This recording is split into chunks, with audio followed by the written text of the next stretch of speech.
এই যে বৃষ্টি হচ্ছে, বৃষ্টি গ্রামের বৃষ্টি সম্পূর্ণ আলাদা, একটা আলাদা শীতলতা, শান্তি। মাটির ঘর, তারপর হচ্ছে মাটির রাস্তা, টুকটাক করে বৃষ্টি পড়ছে টিনের চালার উপরে। আমি যেখানে বসে আছি এটা বেশ একটা নিচু অঞ্চল, এবং এখানে আশপাশে কোনো বাজার নাই, একটাই মাত্র দোকান, যে দোকানের উপরে বসে আছি।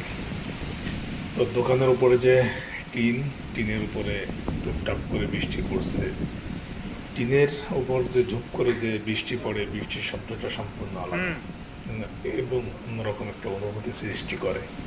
কাঁচা ঘরের চালের উপর টিনের যে শব্দ, টিপ টিপ টিপ, তারপর দূরে কোথাও ব্যাঙের ডাক, গাছের পাতার ফাঁক দিয়ে জল ঝরে পড়া, ছোট খালের উপর বৃষ্টির ছড়া তৈরি হওয়া, আর চারিপাশে যে মাটির যে একটা গন্ধ, এক অপূর্ব অনুভূতি।